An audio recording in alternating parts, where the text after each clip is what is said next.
স্বাগত দীপ্ত সংবাদে। আপনাদের সাথে আছি আমি মোহাম্মদ ইফতেখার। নতুন প্রতিপাদ্য আর নতুন মোটিফে অন্ধকার তথা তিমিরকে পেছনে ফেলে নতুন বর্ষবরণে মঙ্গল শোভাযাত্রা অনুষ্ঠিত হয়েছে। শিক্ষক, শিক্ষার্থী ও বিভিন্ন স্তরের মানুষ স্বতঃস্ফূর্তভাবে এই শোভাযাত্রায় অংশ নেন। মঙ্গল শোভাযাত্রাকে কেন্দ্র করে পুরো এলাকা কঠোর নিরাপত্তার চাদরে মোড়ানো ছিল।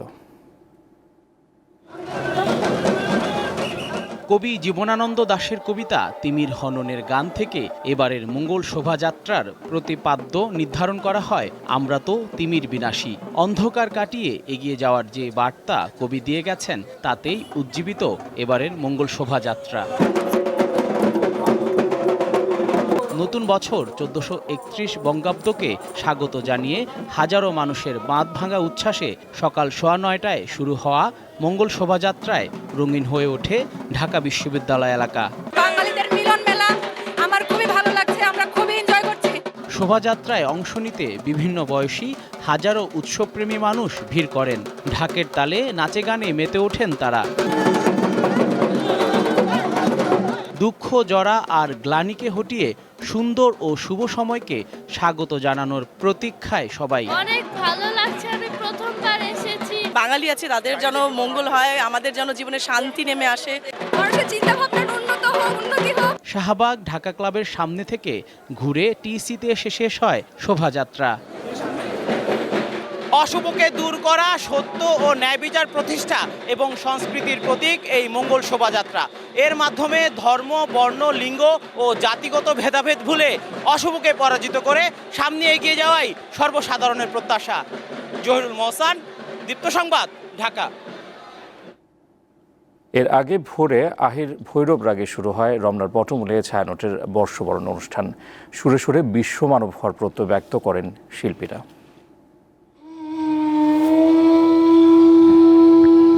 চৈত্রের শেষ রজনীর রেশ কেটে গিয়ে অরুণোদয়ের সাথে সাথে আহিরি ভৈরব রাগের আবেশে রাজধানীর রমনা বটমূল ছড়িয়ে যায় সুরের মায়াজালে। মুক্ত কণ্ঠে উদাত্ত আহ্বান জানানো হয় নববর্ষকে।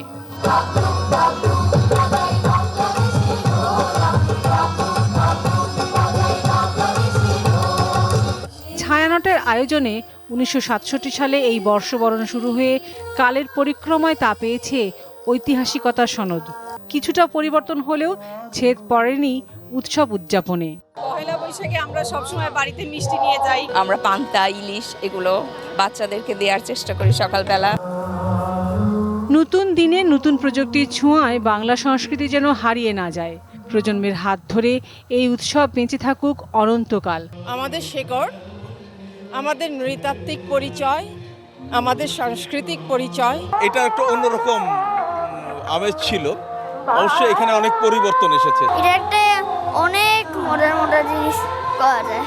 আমার সোনারি বাংলায় ফেলে আসা দিনের দুঃখ বেদনাগুলোকে ভুলে আর সুখস্মৃতিগুলোকে মনের মণিকুঠায় আগলে রেখে জীবন এগিয়ে চলুক তার নিজস্ব ছন্দে, এমনই প্রত্যাশা সকলের। শুভ নববর্ষ। লাবণী গুহ, দীপ্ত সংবাদ, ঢাকা। বাংলা নববর্ষের প্রথম দিন দেশের জন্য সুখবর বয়ে এনেছে। সোমালিয়ার জলদস্যুদের কবল থেকে বাংলাদেশি জাহাজ এমভি আবদুল্লাহ ও এর 23 জন নাবিক মুক্তি পেয়েছেন। বাংলাদেশ সময় গত রাত 3:15টার দিকে এই খবর নিশ্চিত করেছে জাহাজটির মালিকপক্ষ KSRM গ্রুপ।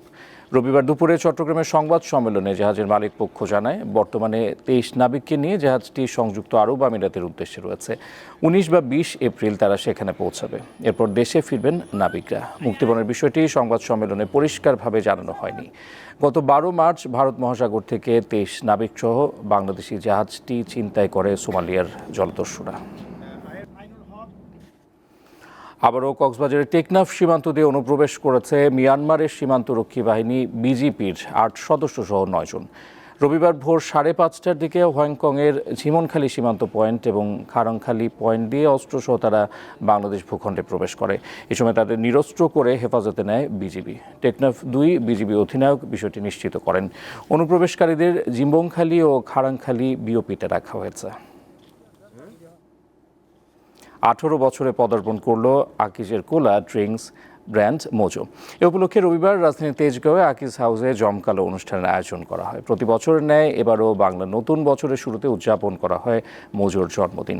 2006 সালে যাত্রা শুরু করে খুব অল্প সময়ে সকল শ্রেণীর মানুষের অন্তরে জায়গা করে নিয়েছে মোজো। অনুষ্ঠানে উপস্থিত ছিলেন group chief people's officer Nabil Ahmed, chief marketing officer Maidul Islam ও ব্র্যান্ড ম্যানেজার আদনান শরীফ সহ ঊর্ধ্বতন কর্মকর্তারা।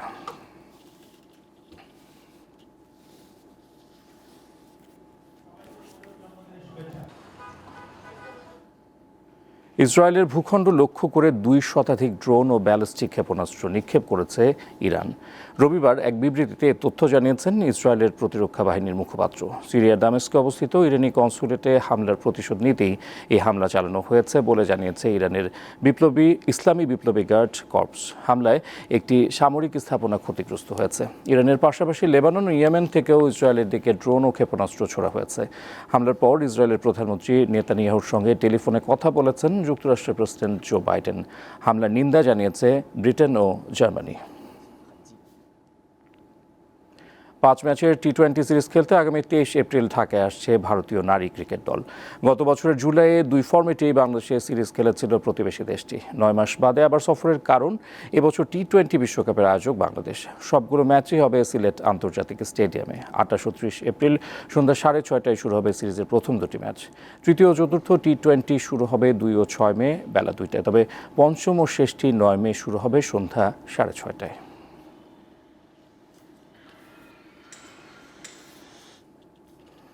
এই ছিল এখনকার মতো। পরের সংবাদ রাত 11টায় দেখার আমন্ত্রণ রইল। দর্শক, তথ্য বিনোদনের আরও খবর জানতে যুক্ত থাকুন দীপ্তর ডিজিটাল প্ল্যাটফর্মগুলোতে। ধন্যবাদ।